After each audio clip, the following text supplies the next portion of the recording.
Bienvenidos a este Foro Económico Gaceta, a esta charla sobre economía de las pymes con César Pombián. A César Pombián creo que le conocen todos ustedes, pero por si acaso voy a recordar que es el presidente de Iberaval, de la Sociedad de Garantía Recíproca, líder en Castilla y León y uno de los líderes en España. Pero hace compatible este cargo con el de CEO de EFSA, que es una filial de la multinacional de automoción, de Gestamp. Él ha desarrollado su carrera como empresario y alto ejecutivo en el mundo de la automoción, sobre todo. Ha sido director de estrategia de unidad de negocio de Gestamp.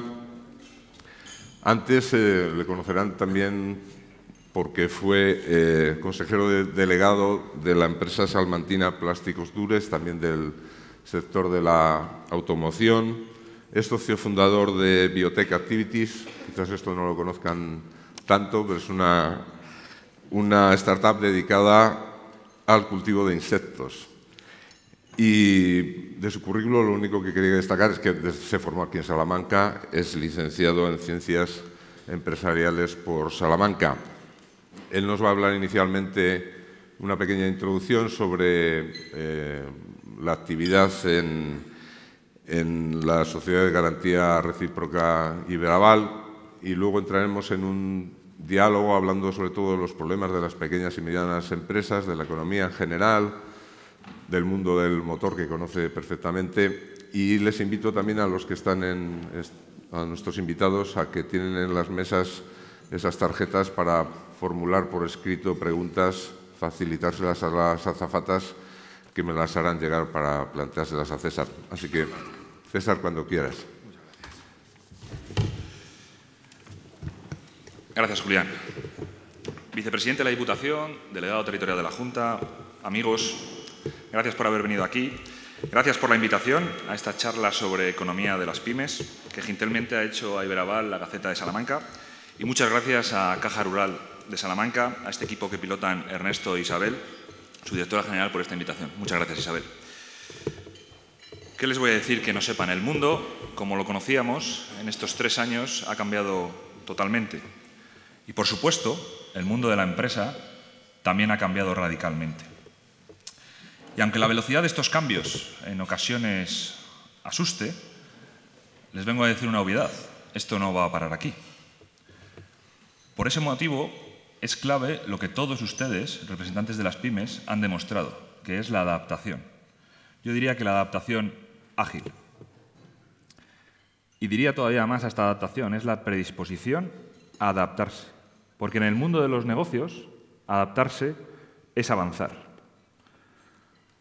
La noria, como habrán podido comprobar, no para. Y yo en mi vida personal y en mi vida profesional siempre he mantenido una máxima, los que me conocen lo sabrán, que empresa que no crece, muere. Es cuestión de tiempo. Hay que adaptarse a un entorno más competitivo y global.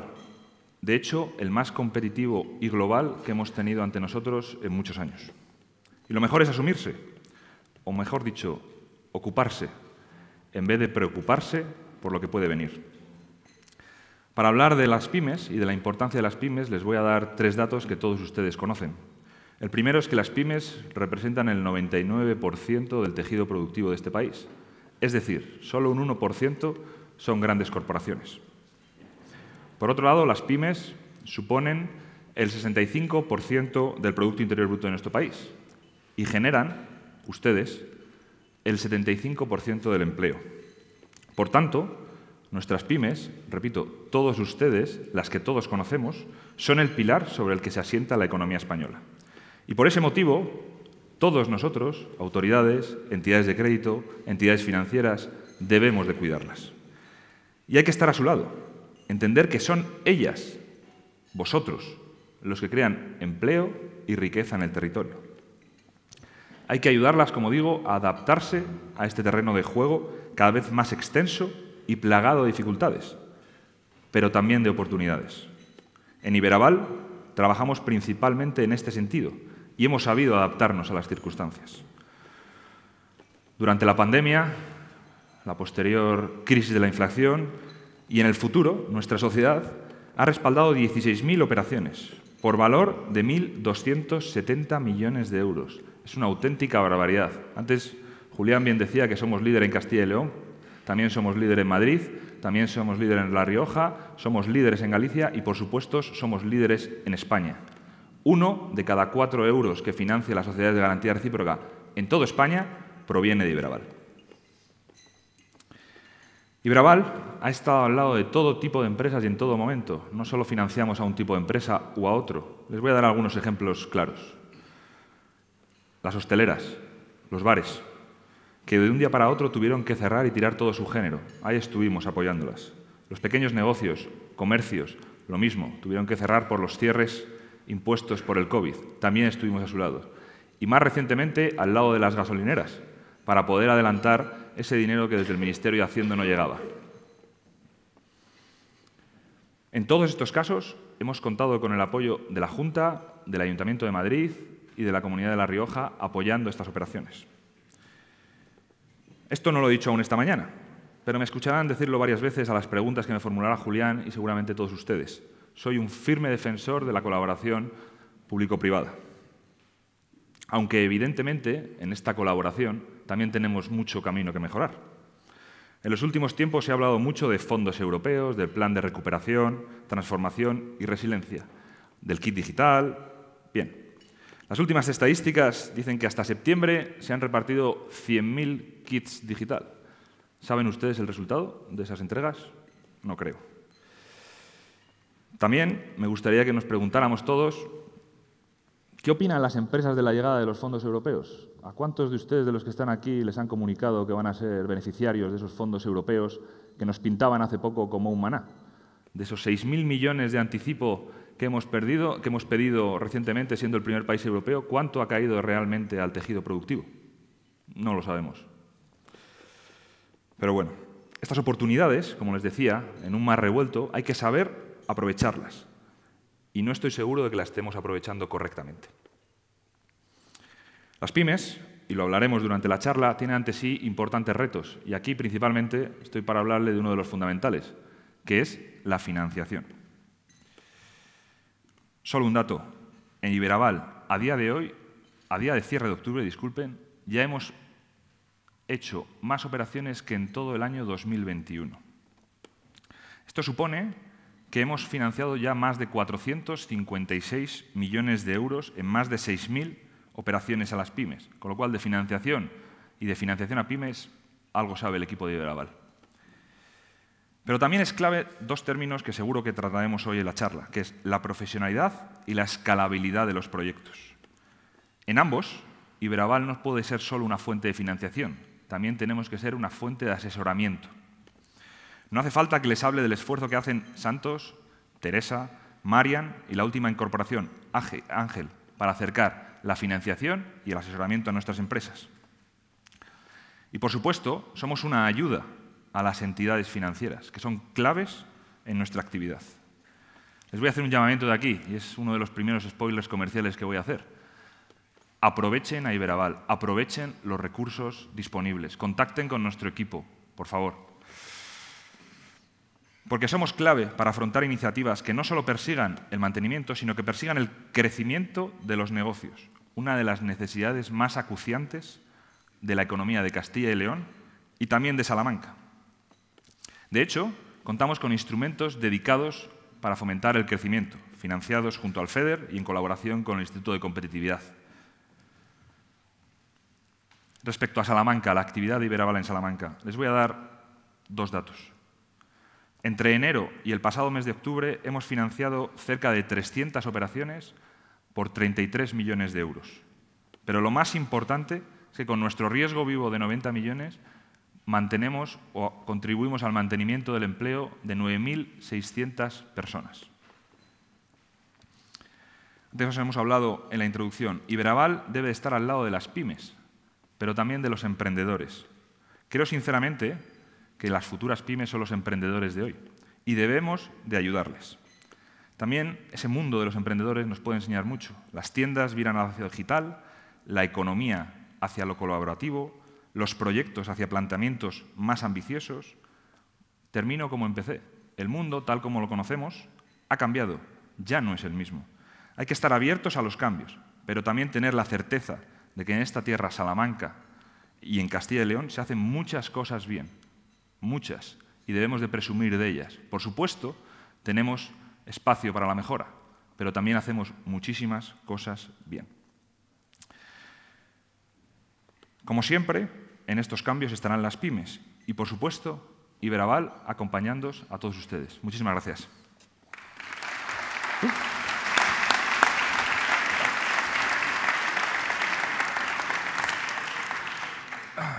Gracias, César. Gracias a ti.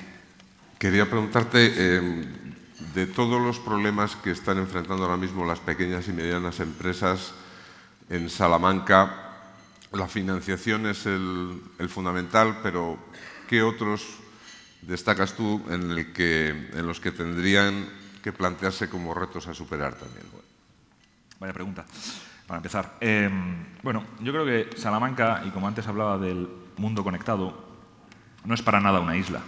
Estamos interconectados, con lo cual la financiación es importante, por supuesto, como decía antes, pero todos los retos que tenemos cualquier empresa a nivel nacional son los mismos que tienen las empresas de Salamanca. Quiere decir, la inflación, la crisis de Ucrania, la falta de mano de obra cualificada y seguramente por los problemas de la financiación llegarán también los problemas de pago que todos los que hemos vivido la crisis del 2007 los conocemos perfectamente. Con lo cual, creo que es un compendio de problemas que estamos muy interconectados y que si pensamos que alguno de los que están afectando al mundo no nos van a llegar, nos equivocamos. Van a llegar y llegarán con más o menos virulencia, pero van a llegar y van a ser complicados de solventar. ¿En qué momento una pequeña y mediana empresa debe plantearse recurrir a una sociedad como Iberaval? Yo creo que en cualquier momento que el proyecto necesite financiación. Quiero decir, ya sea financiación para el circulante, ya sea financiación para el crecimiento, ya sea financiación para las inversiones o para un cambio del modelo de negocio. Yo, como digo, Iberaval, llevo en la sociedad, quiero recordar, Pedro, me corregirás, pero 5 años. Y para mí, que era un desconocido, no conocía tanto las sociedades de garantía recíproca como las conozco ahora, las veo como un aliado perfecto. En todo momento, en cualquier momento y en cualquier necesidad de financiación, porque va a fortalecer tu balance, va a acompañar a la empresa, le va a dar seguridad a la entidad financiera de que hay un respaldo por detrás, que somos nosotros, y siempre mantenemos una máxima, que es no va a quedar proyecto viable por financiar, y así es. Es un juego a 3 bandas, es decir, entidades financieras, la empresa que solicita ese crédito Iberaval. ¿Qué valoráis a la hora de decir sí o no a un proyecto de financiación? La viabilidad del proyecto. La viabilidad del proyecto y muchas veces y muchas ocasiones, y como contaba antes, respecto al asesoramiento, un proyecto es viable pero se puede presentar como no viable o con ciertos problemas, por el tiempo, por la financiación, por los recursos, y es ahí donde entramos nosotros a asesorar. Yo siempre digo que las empresas solo mueren por una cosa, que es muy obvia, que es la caja. Entonces, hay empresas que a la hora de plantear un negocio viable, en su estructura de financiación, en su estructura de cash, no lo hacen correctamente y es ahí donde nosotros tenemos que entrar. Una financiación a mayor plazo, que les voy a decir que no sepan, con mejor amortizaciones y demás, o mayor carencia, puede hacer viable un proyecto y es ahí donde entramos. Con lo cual, para mí, todo proyecto viable va a ser financiado. ¿Miráis también las personas, el equipo directivo de esas empresas? Para la viabilidad de un proyecto, si no hay equipo, no hay proyecto. Pero hay también algún momento en el que un empresario debe plantearse ir a un concurso o cerrar esa empresa. Esa es una barrera que a veces puede ser la única solución. No sé si se contempla también. Bueno, yo creo que el concurso de acreedores o el preconcurso en España está muy mal visto. Somos una sociedad que no valoramos el fracaso, como lo puede valorar la sociedad americana. Yo creo que el preconcurso y el concurso, y aquí hay abogados que pueden hablar más de ello que yo seguramente, pero es una herramienta que debemos de utilizar. Entonces, muchas veces los empresarios o los directivos nos empeñamos en sacar adelante el proyecto y no en solicitar el preconcurso y el concurso. Y desde mi punto de vista es un error. ¿Por qué? Porque como le podrán decir sus asesores, para afrontar un preconcurso, un concurso y un proyecto que puede tener un momento puntual de debilidad o de problemas, ya sea de mercado, financiación, pero puede ser viable en el futuro y en el largo plazo, para afrontar ese preconcurso, ese concurso, es fundamental la liquidez. Y normalmente la mayor parte de los concursos y preconcursos que se presentan en este país son cuando las empresas ya están con el gancho aquí. Y desde mi punto de vista es un error. Debemos de plantear un concurso cuando tengamos liquidez para afrontar el pago de esas deudas del concurso en un periodo muchísimo más viable. Y así está construida la ley. Con lo cual creo que a la hora de analizar y de ser honestos con nosotros mismos un proyecto, debemos de pensar también cuándo es el momento de levantar la mano y decir, oye, no es que no quiera pagar, es que no puedo pagar. Pero no puedo pagar hoy. Si lo estructuramos de otra forma, podré pagar el día de mañana. Y para mí eso es clave. Ser honestos en un proyecto y no empecinarse en sacar adelante el proyecto cuando a veces, si lo hubiéramos hecho unos meses antes o un año antes, el proyecto sería viable a largo plazo. Es quizás también un problema de cultura, es decir, la cultura anglosajona, el concurso de acreedores se plantea para salvar a la empresa, y que en España estamos acostumbrados a que eso es un anticipo de función, ¿no? Totalmente, totalmente. Es un tema de cultural, un tema de mindset y lo tenemos que cambiar. Tenemos que ser... El fracaso en este país y en esta cultura, en la cultura latina, está muy mal visto. Y por supuesto que el fracaso no es algo de lo que queramos hacer todos los días, pero tampoco es no es un motivo para encerrarte en casa y no salir más. Tenemos que dar oportunidades a la gente.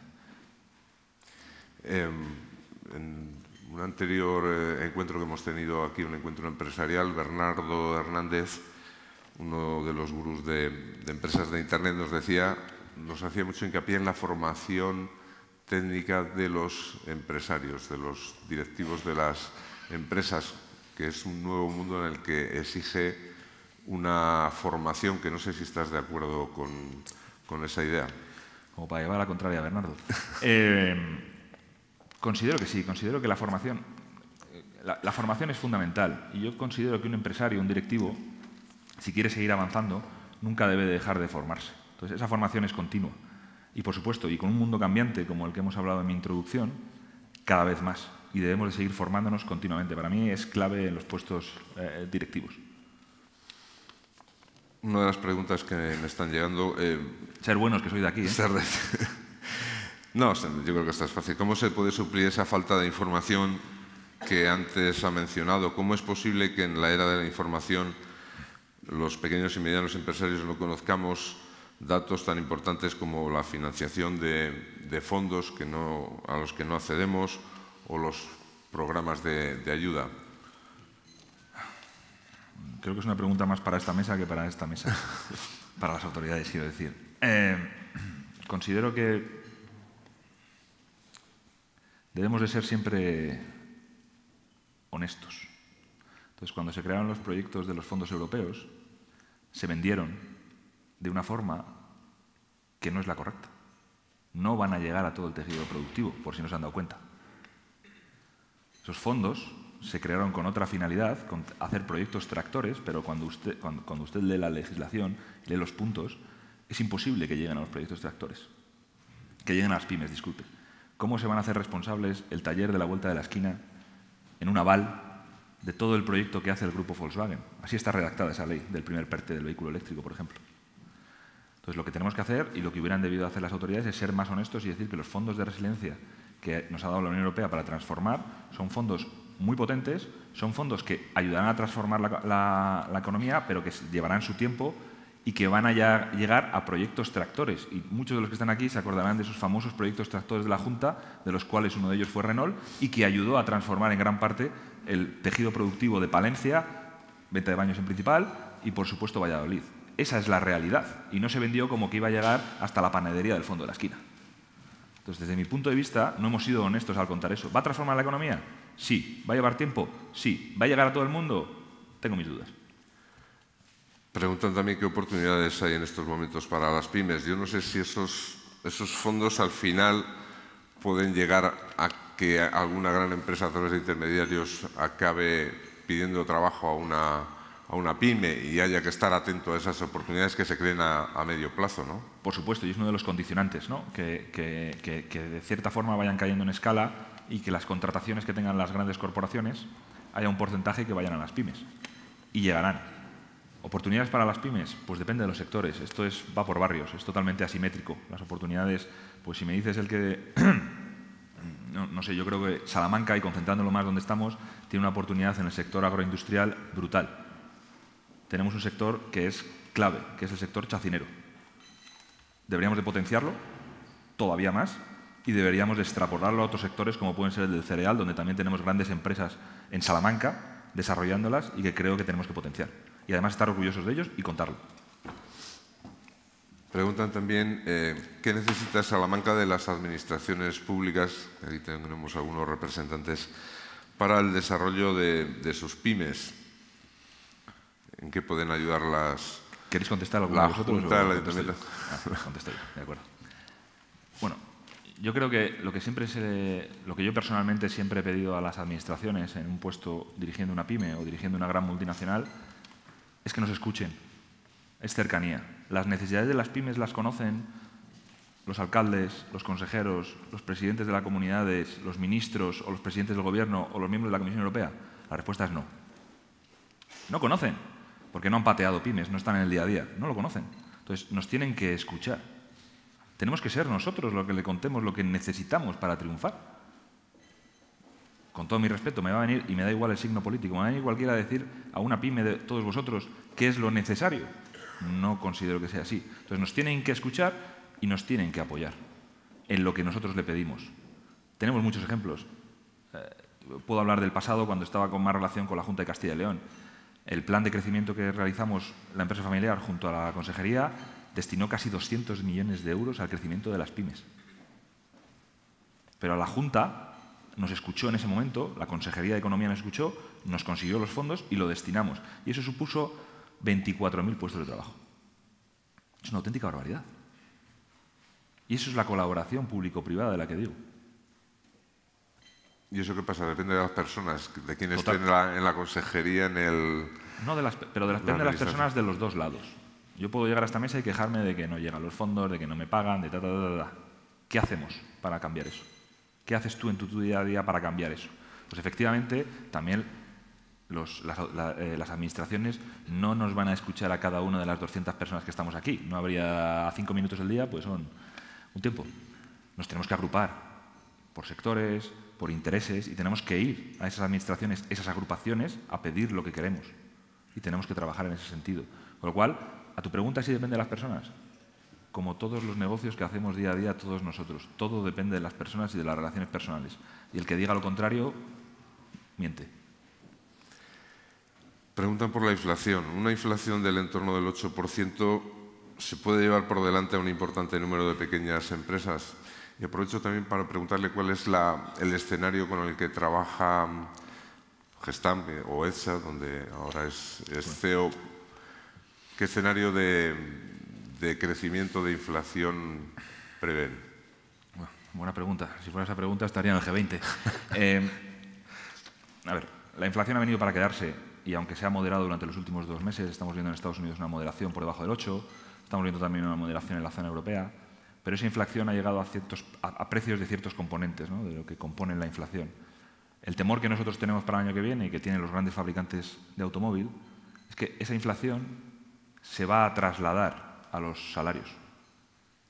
Entonces entramos en una espiral que es peligrosísima. Con esto no quiero decir que los salarios no tengan que subir, por supuesto que tienen que subir porque sube el coste de vida, pero si entramos en una carrera inflacionaria de apoyar la subida de salarios que en algunos países están llegando a más del 10%, la inflación nunca va a bajar. Con lo cual, considero que las medidas que está tomando el Banco Central Europeo, tarde, como siempre, son correctas. La única forma de bajar la inflación históricamente, y disculpen que lo diga, es con dolor para la economía, y así va a ser, pero consideramos que el segundo semestre del año que viene, o las estimaciones que tenemos, en un escenario de desaceleración económica, la inflación bajará a entornos por debajo del 5, por debajo del 4. Es un poco las estimaciones que tenemos, que cambian todos los días 12 veces. Con una estimación de tipos de interés que seguirán subiendo. Sí, no me cabe la menor duda. En Estados Unidos seguramente se relaje algo, porque es verdad que los anuncios que han hecho las tecnológicas está metiendo un poco el miedo en el cuerpo referente, ya sabe que el mandato que tiene la Reserva Federal con el mandato que tiene el Banco Central Europeo es un poco diferente, ¿no? En Estados Unidos, sobre todo, es el mantenimiento del empleo y la creación y el aumento de la economía. En Europa solo es el control de la inflación. Creo que en Estados Unidos van a seguir tomando medidas, van a relajar algo las últimas subidas, pero en Europa estamos tarde, con lo cual tenemos que compensar. ¿En qué medida afecta esa subida de tipos a la actividad de Iberaval? Es decir, el tener los tipos como han estado prácticamente al cero facilitaba conceder esos créditos y avalarlos. Ahora al 2 y pico, al 3 es 2,3. Más complicado. Bueno, que se tapen las orejas los de los bancos. Yo considero que la subida de tipos y la restricción clara del crédito que va a sufrir la economía es una oportunidad para Iberaval.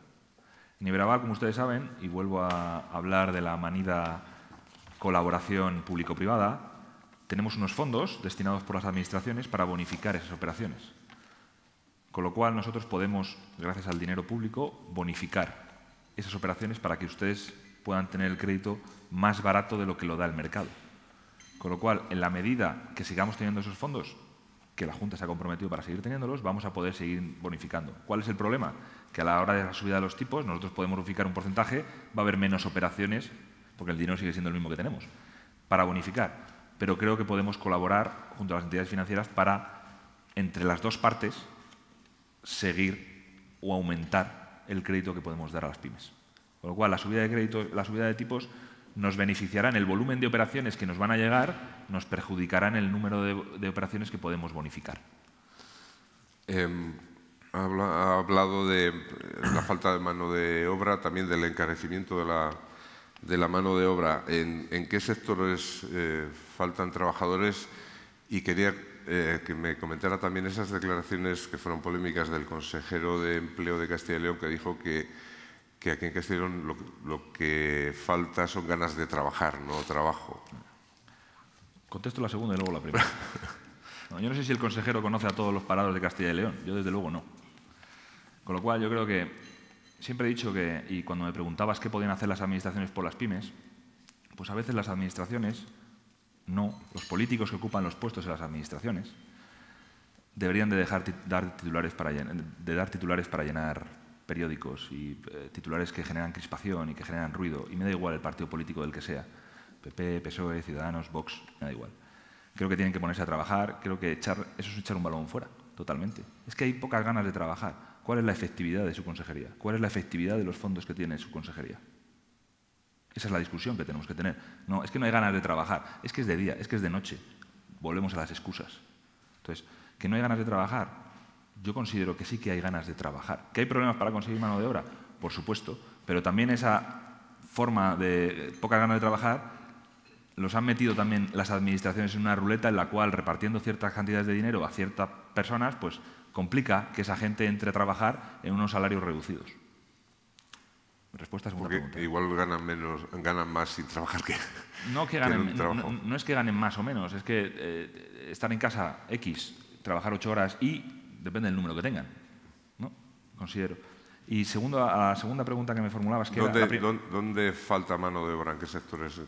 ¿Pueden levantar la mano todos los que tengan problemas para encontrar trabajo? Creo que en todas las mesas 2 o 3 van a levantar la mano, ¿no? Construcción, hostelería, comercio, industria, creo que en todos los puestos, ¿no? Entonces, es un tema generalizado. ¿Y por qué es generalizado? Porque, por desgracia, la educación y la formación en el debate político y el debate socioeconómico de este país ha ocupado la página 13 de Sucesos, cuando deberíamos de preocuparnos realmente de la formación, realmente de las necesidades reales de la economía para suplirlo. La construcción, uno de los motores económicos de este país. ¿Formación profesional en construcción hay? Creo que muy poquita. Veo aquí a algunos amigos que son promotores, constructores, pueden hablar claramente de ello. Mecánicos, electromecánicos. Es un auténtico desierto. Y ese desierto nos obliga a que todas las empresas tengamos que competir, porque necesitamos todos nosotros técnicos, desde la chacinera hasta la automovilística, cualquier empresa. Tenemos que competir por esos técnicos que nos hacen falta para mantener nuestras líneas. Con lo cual, ¿qué generamos? Una subida de costes, una subida de precios. Entonces, ¿qué tenemos que hacer? ¿Cuáles son las necesidades reales de mecánicos en Castilla y León? X. Vamos a poner todos los recursos en que la gente quiera estudiar eso, en contarle eso a los chavales. ¿Cuándo hemos ido a los colegios a explicar? Oye, a los colegios, no a los institutos. El instituto ya es tarde. Tenemos que ir al colegio a explicarle las salidas profesionales. Yo, en el tiempo que estuve en empresa familiar, lo hicimos y los chavales flipaban. Chavales y chavalas, por hacer el mensaje inclusivo, flipaban. Cuando le contaba las posibilidades laborales que tenían si entrabas en electromecánica. Porque nadie va a explicárselo. Y como padres, y ahora voy al tema personal, creemos que el momento en el que dejamos a las 9 al colegio al niño o niña, nuestra responsabilidad ya ha parado, ya les van a enseñar todos. Estamos cediendo lo más importante que tenemos a una persona que tiene que atender a 20, 25, 30 niños. Eso no es educación, eso son conocimientos. Entonces, tenemos que ir a esos colegios a explicar a esos niños las posibilidades que tienen. Y no lo hemos hecho. Sí, el salario mínimo en España está demasiado alto. Tú te mueves también por toda Europa. Supongo que hay zonas de Europa del Este que son más bajos, otros son bastante más altos.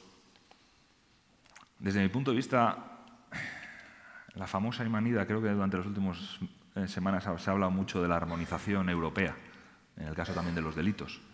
¿No? Pero hablar de armonización europea de salarios, costes o demás es muy complicado porque todos los países y dentro del propio país hay diferentes inquietudes, diferentes situaciones. ¿Somos comparables a un país como República Checa o somos comparables a un país como Polonia? Seremos comparables, pero de momento no. ¿Somos comparables a Alemania? No, porque el coste de la vida es mucho más alto y los salarios son mucho más altos. Entonces, decirme que si el salario mínimo es alto o bajo, yo no lo puedo valorar. En las grandes empresas, en la empresa a la que formo parte, tenemos 6.500 personas trabajando, tenemos todo tipo de salarios, pero nosotros siempre estamos fuera del salario mínimo. Quiero decir, estamos más altos que el salario mínimo, con lo cual no nos afecta y no puedo valorarlo realmente. Seguramente para una empresa de 2 trabajadores o para un pequeño comercio que le digan que hay una subida del salario mínimo del 10%, le haga cerrar. Para una empresa que tiene 3.000 trabajadores, bueno, ese 10% no va a ser solo los 3.000, será un porcentaje muy bajo si es que lo tienen. Entonces, va por barrios. Preguntan también qué sectores a su juicio son más idóneos hoy para promover inversiones en Salamanca, qué oportunidades tienen las pymes. Ha hablado antes del sector chacinero, yo no sé si hay otros que añadir a esa lista de oportunidades. El sector chacinero, y por supuesto que hay expertos que saben mucho más que yo, pero es un sector curioso. Cuando tú analizas las grandes empresas chacineras del país, las de transformación, voy a la agroindustrial, ninguna está en Salamanca. Hablo de las empresas que facturan 500, 600, 700, 800, 1.000 millones. Todas están en Cataluña, Aragón, el sur. Entonces yo creo que ahí tenemos que haber un periodo que seguramente sea de consolidación y de crecimiento en la cadena de valor. Es verdad que ha habido muchos que han crecido en la cadena de valor inferior, quiero decir, desde el primario hasta la primera transformación. Muchos chacineros que tienen granjas de cerdos, mataderos, secaderos. Pero luego esos venden a otras empresas donde realmente está luego el margen que va a la distribución. Todos conocen Campofrío, Grupo Jorge, ese tipo de empresas. Entonces creo que esa continuación en la integración tiene que seguir para poder aportar realmente el valor y para poder realmente ser diferenciadores. Por supuesto, el jamón es un diferenciador en Salamanca, pero tenemos que continuar con esa diferenciación desde mi punto de vista. Y en el mundo del cereal, que les voy a contar de Salamanca, es lo mismo y creo que hay ejemplos en esta ciudad, en esta provincia, que se están llevando a cabo y tenemos que continuar en eso. Porque tenemos que, en cada salto que demos, tenemos que añadir valor a nuestro producto para ser más indispensables en la cadena de valor de un producto. Preguntan también si están preparadas las entidades financieras, incluida las sociedades de garantía recíproca, para alcanzar acuerdos de reestructuración de empresas en concurso inminente o con posibilidades de concurso. Por supuesto. Yo aquí quería destacar varios hitos de Iberaval, anteriores a que yo estuviera y luego cuando ya me ha tocado vivirlo, ¿no? En la crisis de 2000, y Pedro es historia viviente de Iberaval y podrá dar más ejemplos que yo, pero en 2007, 2009, cuando realmente para todos estalló la crisis financiera, desde el Consejo de Iberaval se tomó por unanimidad la decisión de seguir apoyando a las empresas. Por supuesto hubo empresas que cayeron, era una sangría, pero se mantuvieron muchísimas a flote. El fin de semana que nos confinaron, Iberaval, en conversaciones con la Junta, pero anterior a que la Junta nos dijera que sí, porque tampoco sabíamos nada de lo que iba a pasar, puso en el mercado de su propio balance 90 millones de euros para mantener a las empresas. Y dimos preconcedidos, con unanimidad del Consejo, a todas las empresas miembros de Iberaval. Preconcedidos. ¿Por qué? Porque necesitaban esa liquidez. Y el lunes, todas nuestras oficinas, desde casa, salieron al mercado para comunicárselo. Con lo cual, ¿estamos dispuestos a reestructurar empresas? ¿Estamos dispuestos a hablar? Siempre. Siempre que el proyecto sea viable, lo vamos a hacer. Es una vuelta de tuerca sobre el problema del concurso de acreedores. Un comentario que no sé si está de acuerdo. Dice, el problema del concurso de acreedores viene casi siempre por los administradores concursales. Son ellos los que evitan en muchos casos la continuidad de la empresa. Bueno, pero no he vivido ningún concurso de acreedores en primera persona. No conozco a muchos administradores concursales, algunos seguro que conozco en mi vida. Pero creo que, y hablamos antes de la profesionalización del empresario, pues creo que también en la parte de concurso de acreedores debe haber una profesionalización del mismo, ¿no? Pero repito, llegar a un concurso de acreedores cuando no hay caja, podemos culpar al maestro armero, pero normalmente es que no hay caja para allá y haya que liquidar los bienes. Sí, una pregunta del mundo del motor. ¿Qué significa para los fabricantes el fin de la gasolina y el diésel previsto para 2035 en Europa? Vaya pregunta. No hay ningún concesionario ni fabricante de coches aquí, ¿no?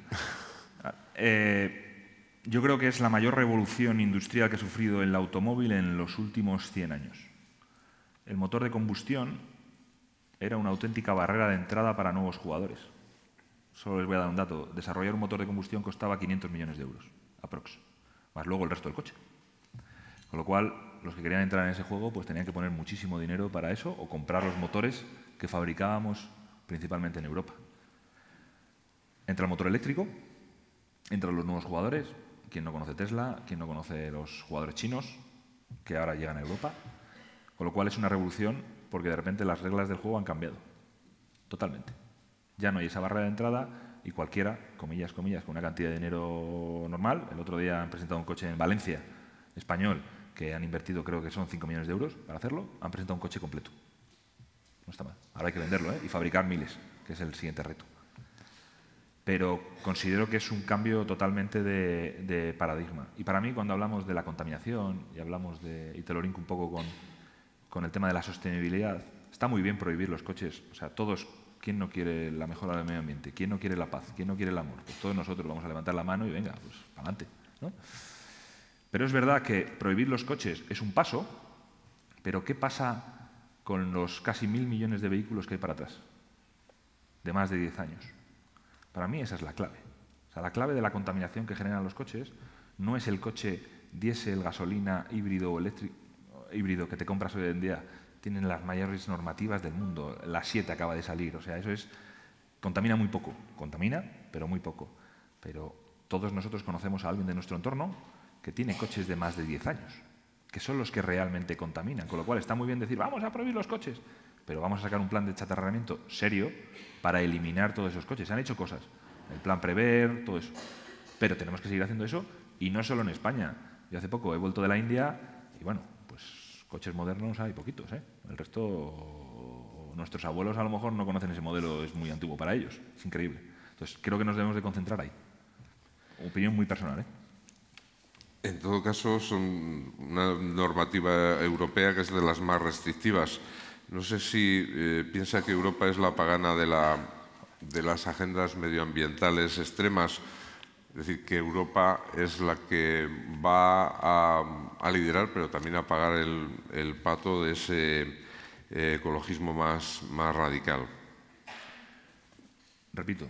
Todos estamos a favor del medio ambiente y de cuidarlo, tenemos que cuidar nuestro planeta, por supuesto, pero ¿qué ocurriría si alguno de tus 6 hijos vamos a jugar un partido de fútbol, 11 contra 11, y de repente le dicen, vamos a jugar pero contra estos 11, pero tú no puedes jugar con la pierna izquierda y con la derecha le puedes dar 2 veces, pero el resto todos pueden jugar con las piernas que quieran?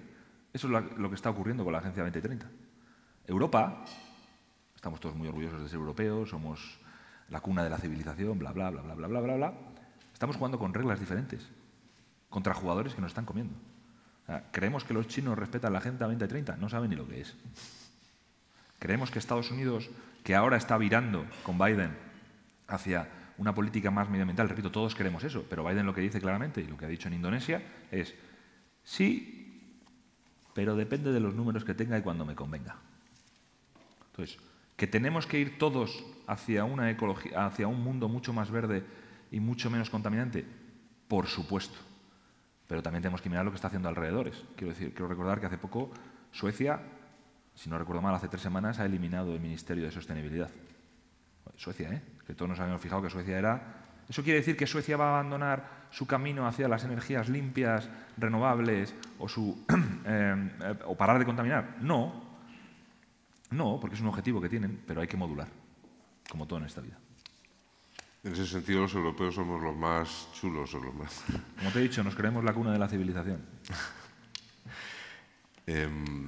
¿Hasta qué punto la mala comunicación por tren con Madrid lastra o puede lastrar las posibilidades de desarrollo de Salamanca? Yo lo sufro. Yo trabajo, uno de mis despachos está en Madrid y lo sufro a diario, pero yo creo que los que más lo sufren son los hosteleros, y los comerciantes. Si realmente Salamanca, que es una ciudad eminentemente turística, que como en esta ciudad no se vive en ningún sitio, la calidad de vida es brutal, la oferta hostelera que tenemos es increíble y cada vez mejor, tengo que decirlo, si tuviéramos una frecuencia mayores de trenes, como la que tiene Segovia, como la que tiene Valladolid, cuando la infraestructura ya está construida, no estamos hablando de volver a construir el AVE, si tuviéramos mayor frecuencia, tendríamos muchísimos más ingresos directos e indirectos en nuestra economía porque vendría muchísimo más personal de la gran pulmón de la economía que es Madrid, por número de personas. Entonces considero que es un tema fundamental y que debería estar en la agenda número 1 tanto del Ayuntamiento como de la Junta de Castilla y León. Volviendo al automóvil, las últimas crisis han puesto de manifiesto el peligro de la dependencia de España y de Europa en la industria por componentes fabricados en países asiáticos. ¿Se están poniendo las bases para limitar esa dependencia? Yo creo que sí, quiero decir. Como siempre, y antes hablábamos del dinero, Estados Unidos nos lleva ventaja. Estados Unidos lleva ventaja también por la potencia de fuego que tiene Estados Unidos. Con lo cual, cuando se vio la carestía de chips, aproximadamente el 83% de los chips del mundo se fabrican en Asia y aproximadamente de esos 83, el 65% se fabrican en Taiwán, una islita pequeña que ahora tiene algún conflicto con sus hermanos mayores. Con lo cual, en Estados Unidos se han hecho unas políticas de inversión brutales para intentar paliar esto. Y en Europa también. Creo que se están tomando medidas, pero siempre va a faltar algo. No podemos tener de todo a la puerta de casa. Entonces, ¿creo que la globalización está acabada? No. ¿Creo que va a ser una globalización muchísimo más regionalizada? Sí. ¿Qué lugar ocupa España en el sector del automóvil en el mundo? Porque tenemos fama de... Tenemos mucho prestigio las fábricas españolas en general de componentes y de montaje de automóviles. ¿Qué lugar ocupa España en el mundo del automóvil? Pues creo recordar que a cierre del mes pasado somos el 8º fabricante mundial de automóviles con un poquito menos de 3 millones de vehículos. A final de año Brasil nos va a superar, con lo cual vamos a pasar al 9º fabricante de vehículos. Tenemos bastantes fabricantes instalados en España, tenemos buena fama de ser competitivos y eficaces por un trabajo brutal que se ha realizado por parte de los fabricantes y por parte de las empresas de componentes, pero tenemos que ser conscientes de que no tenemos ningún centro de decisión de fabricante de vehículos. No hay ninguna sede de ninguna gran marca en nuestro país. En España, pero sí... Eso es un peligro a medio y largo plazo, ¿no? Por supuesto, que solo se soluciona de una forma: competitividad, competitividad y competitividad. Porque vamos a competir con todos. Pero lo que sí tenemos, y lo que no se habla tanto, es centros de decisiones de 3 de los mayores fabricantes de componentes a nivel europeo en España. Y uno en Castilla y León, curiosamente. Gestam es el fabricante número 15 del mundo de componentes de automoción, CIE, Vasco, y el Grupo Antolín, Burgos. Tenemos 3 fabricantes de componentes de automoción con centros de decisión en España. Tenemos que cuidarlos.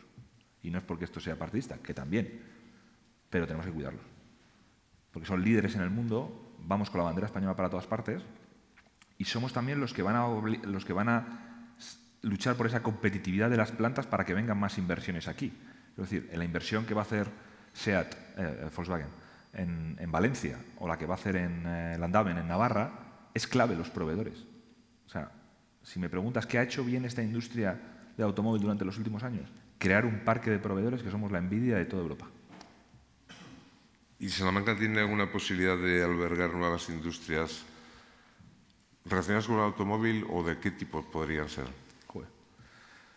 Repito, agroindustrial, aprovechar las oportunidades que tenemos del canal Atlántico y mirar más a Portugal. Creo que son algunas claves dentro de las políticas. Industria automóvil. La industria automóvil requiere unas inversiones brutales para abrir fábricas. Tenemos cerca Valladolid y Palencia. Es verdad que Valladolid y Palencia lo han hecho bien. Ahora Renault ha vendido 50% de su participación a Geely, chinos, los dueños de Volvo y dueños de un 5% de Mercedes. El tablero va a cambiar mucho. ¿Que podemos ser receptores de inversiones? De la industria auxiliar, pocas posibilidades. De la industria de fabricantes, no. De la industria, ni la cercanía a Valladolid, Palencia, Burgos o a Madrid no puede beneficiar a esta provincia. El problema es que en la industria del automóvil, cuando hablamos de cercanía, hablamos de kilómetros en unidades. De 1 a 10. A partir de 10 ya es lejos. Y sobre todo cuando vamos a fabricar piezas más grandes. Quiero decir, en una cena que tenía el sábado pasado hablábamos un poco de las baterías y demás. Una batería pesa 700 kilos, y se me ha ido el micrófono, 700 kilos, y las más pequeñas son como esta mesa. Pues en un coste de entre 200 y 700 euros, esto, moverlo en un camión, los que os dediquéis a la logística, pues es carito. Y le vamos añadiendo euros, no hay posibilidad. Vamos terminando, si nos acercamos a esa hora que nos habíamos marcado. ¿Cuáles son sus recomendaciones para los pequeños y medianos empresarios? Formación, liderazgo de equipos. En liderazgo de equipos. Yo siempre he defendido una máxima. El liderazgo de equipos, como todo en la vida, es tremendamente personal. Pero yo siempre he mantenido una máxima cuando lideraba una empresa de 50 trabajadores, cuando lideraba una de 300 o ahora que lidero una de 6.000. El liderar se lidera con el ejemplo. No pidas a tu equipo nunca nada que no vayas a hacer tú mismo, porque ahí te pones en un problemita. Entonces, cuando lideras con el ejemplo, haces fieles a tu causa. Por supuesto, con discusión dentro del equipo y demás. Con lo cual creo que para mí liderar, y me da igual que sea, y aquí tengo a grandes amigos y a muchísimos ejemplos de ello, que son los primeros que hablan en el negocio y los últimos que salen. Que son los que, si hay que hacer una cosa, van a estar los primeros. Que si hay un problema profesional o personal con su equipo, ahí están. Para mí eso es liderar con el ejemplo. Y de los que están aquí, veo bastantes, repito, que para mí me han ayudado a liderar y me han formado a mí. Yo tuve la desgracia de, con 21 años, perder a mi padre, y muchos de los que están aquí, y os doy las gracias, todos sabéis quiénes sois, me habéis ayudado a ser hoy quien soy. Y ellos han liderado conmigo con el ejemplo. Viendo lo que hacen ellos, yo he podido aprender. Con lo cual, a liderar a los equipos, con ejemplo. Trabajo y esfuerzo. No hay que ser el más listo, no hay que ser el más inteligente, no hay que ser el más hábil. Hay que ser el que más trabaje y el que más esfuerce. ¿Se puede hablar de conciliación en el caso de un empresario o un alto directivo? ¿Eso es compatible con una vida personal y familiar? Creo que por aquí está mi mujer, es una pregunta más para ella, podéis hacer la pregunta, pero considero que sí. Considero que hay tiempo para todo. Considero que lo que es importante, y antes hablábamos de hablar con honestidad y la verdad, es en el mundo de la pareja, ya seas hombre o mujer, contar ese proyecto, ¿no? Lo importante que es la pareja, lo importante que es que entienda que una parte de ti es ese proyecto. Y para mí eso es fundamental. Con lo cual, ¿la conciliación es posible? Sí. ¿Renunciando a cosas? También. No te voy a decir que esto es una cosa que es un jardín de rosas, porque no lo es. Esto es una carrera de obstáculos donde todos los días surgen diferentes obstáculos cada media hora. Pero creo que es posible la conciliación con un esfuerzo por esa persona. Yo siempre digo que, y esto lo aprendí de un amigo de Valladolid, bueno, él es de Vitoria, pero vive en Valladolid. Cuando hablábamos de conciliación, ¿cómo lo haces? Llegando a todos los sitios, tal, y dice, mira, ¿tú quieres ser el mejor en tu trabajo? Yo quiero ser el mejor con trabajo y esfuerzo. Pues cuando llegues a casa, lo mismo. Eso de estoy cansado, no vale. Porque tú cuando llegas a la oficina y te llegan con un pedido no dices, estoy cansado, este pedido no lo voy a hacer. No, ¿verdad? Pues cuando llegues a casa y tu mujer o tu marido con los niños te digan, oye, quédate con los niños, estoy cansado, es que he tenido una conferencia. No, hijo, no toca. Pues un mensaje final se me ocurre de optimismo para las pequeñas y medianas empresas de Salamanca, sus oportunidades, la mano de Iberaval tendida a ayudarles a salir adelante en temas de financiación. ¿Ese es tu posible mensaje final en esta charla? Por supuesto. Pedro está en esta mesa, porque he hablado de Pedro, no sabéis quién es, pero Pedro es el señor de gafas, con lo cual le pedís de todo a él y él os va a atender maravillosamente, con lo cual lo que os pido es que penséis en nosotros, que nosotros estamos para ayudaros, que vamos a ser honestos, que os vamos a ayudar y que os vamos a trasladar la mejor de las oportunidades que veamos. ¿De acuerdo? Con lo cual para mí es el mensaje y muchísimas gracias a todos por haber venido. Gracias. Gracias a ti, César.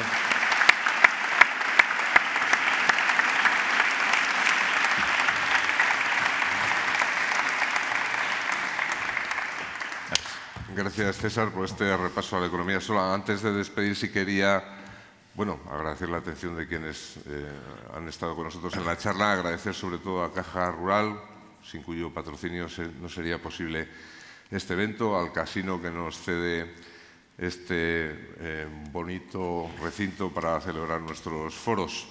Y a todos ustedes les deseo un muy buen día. Muchísimas gracias. César.